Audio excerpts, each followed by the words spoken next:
Assalamualaikum warahmatullahi wabarakatuh.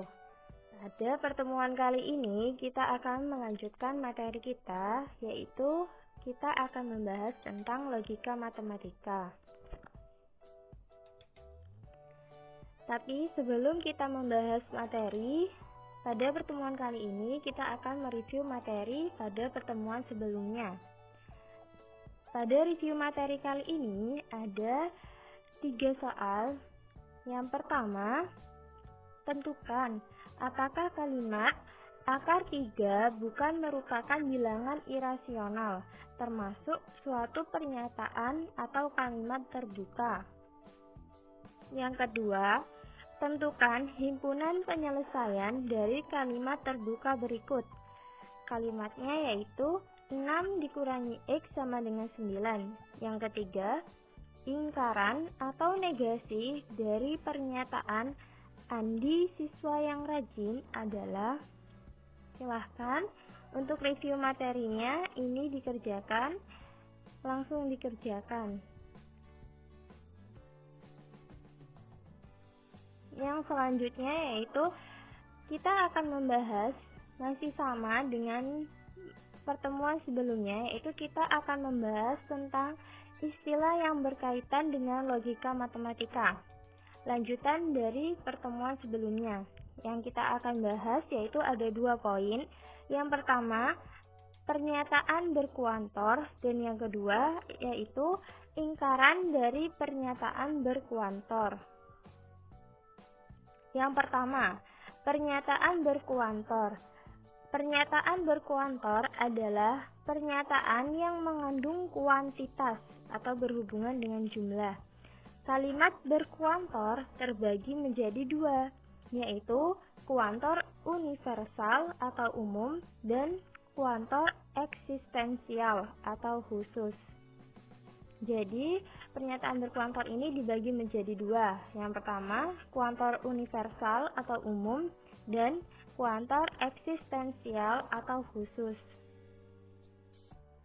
Yang pertama, kuantor universal atau umum. Suatu pernyataan dikatakan menggunakan kuantor universal jika menggunakan kata semua, setiap, seluruh, atau semisal dengan itu. Simbol yang digunakan yaitu huruf seperti huruf kapital A besar X atau huruf A terbalik X dibaca untuk setiap atau semua X. Jadi, jika pada suatu kalimat terdapat salah satu kata, baik kata semua, setiap, seluruh, atau semisal dengan kata itu, berarti kalimat tersebut termasuk ke dalam kalimat kuantor universal atau umum. Contohnya, semua ayam berkaki 2. Pada kalimat tersebut terdapat kata semua, di mana kata semua tadi termasuk ke dalam salah satu kata yang ada pada kuantor universal atau umum, sehingga kalimat semua ayam berkaki 2 termasuk kalimat kuantor universal atau umum. Yang kedua ini contohnya menggunakan simbol, di mana simbolnya setiap X. Jadi, untuk kalimat yang kedua yaitu setiap X anggota bilangan real berlaku X kuadrat lebih dari 0. Dibaca, untuk setiap X anggota bilangan real berlaku X kuadrat lebih dari 0.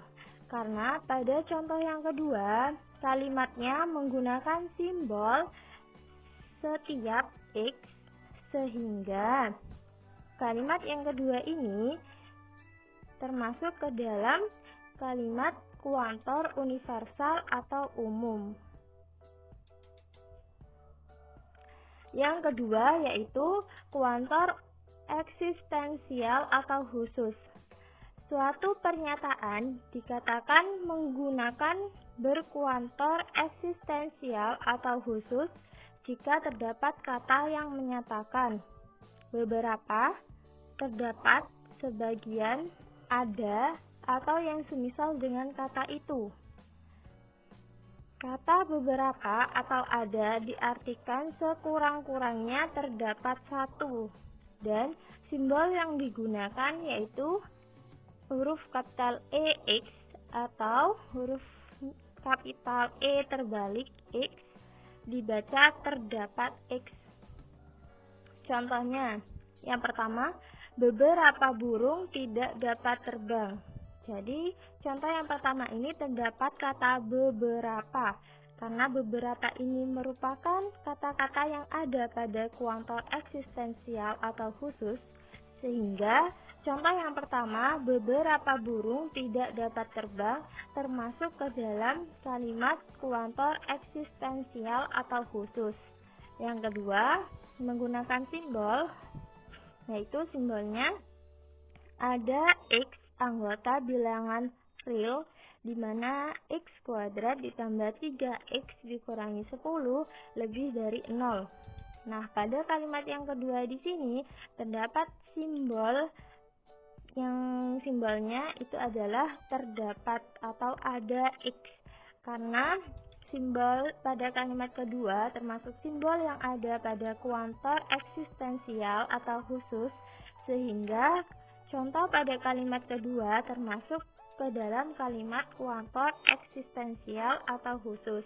Jadi, perbedaannya, jika kuantor universal atau umum, ada kata-kata semua atau setiap.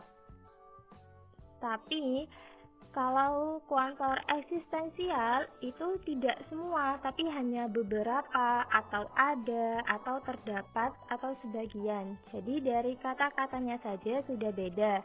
Dan yang kedua yang membedakan itu adalah simbolnya.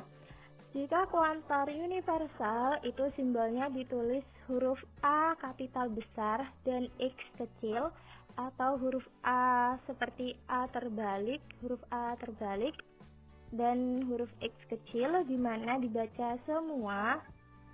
Sedangkan kuantor eksistensial atau khusus di sini simbolnya itu huruf E kapital dan X kecil, atau huruf E terbalik ya, E kapital terbalik dan X kecil, atau simbolnya itu dibaca terdapat X. Jadi yang membedakan di sini ada dua. Kata-katanya, kalau kuantor universal kata-katanya itu ada kata semua atau setiap. Kalau kuantor eksistensial di sini hanya kata-katanya itu beberapa, ada, terdapat, sebagian. Seperti itu. Yang selanjutnya yaitu ingkaran dari pernyataan berkuantor. Pada pertemuan sebelumnya kita telah membahas tentang ingkaran atau negasi, dan sekarang kita akan membahas tentang ingkaran juga, tapi ingkarannya dari pernyataan berkuantor. Jika negasi PX dilambangkan dengan non-PX, maka didapat yang pertama, pernyataan berkuantornya jika semua X PX atau non semua X PX adalah, negasinya itu adalah terdapat X non PX, atau pernyataan berkuantornya itu adalah semua X berlaku PX, maka negasinya terdapat X yang tidak berlaku PX. Jadi negasi dari kata semua X itu adalah terdapat X, dan negasi dari berlaku PX itu adalah tidak berlaku PX. Jadi negasinya jika pernyataannya menggunakan kata semua X, maka negasinya adalah terdapat X. Jika pada kalimat pernyataannya ada berlaku PX, maka negasinya tidak berlaku PX. Yang kedua, jika pernyataan berkuantornya itu adalah terdapat X PX atau non terdapat X PX, maka negasinya adalah semua X non-PX. Jadi, jika pernyataan berkuantornya itu adalah terdapat X berlaku PX, maka negasinya adalah semua X yang tidak berlaku PX. Jadi, jika pada pernyataan berkuantornya terdapat kata-kata terdapat X, maka negasinya itu adalah semua X. Jika pada kalimat berkuantornya terdapat kata berlaku PX, maka negasinya tidak berlaku PX. Contohnya, yang A, ada siswa yang tidak mengikuti upacara. Negasinya atau non-P-nya, kita lihat pada pernyataan P-nya itu menggunakan kata ada, di mana ketika kita menggunakan kata ada atau ketika pada pernyataan berkuantornya itu menggunakan kata ada, maka negasinya itu adalah semua. Dan jika pada pernyataan berkuantornya ada kata yang tidak, berarti pada non P-nya atau negasinya yang tidaknya itu hilang. Jadi pernyataan berkuantornya P adalah ada siswa yang tidak mengikuti upacara, maka non P-nya adalah semua siswa mengikuti upacara.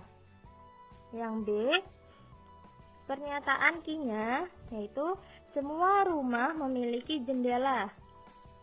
Karena pada pernyataannya itu menggunakan kata semua, maka negasinya adalah menggunakan kata ada.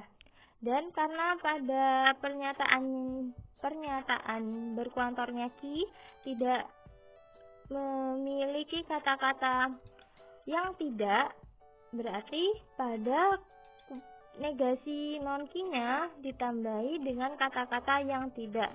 Sehingga untuk non-Q-nya adalah ada rumah yang tidak memiliki jendela.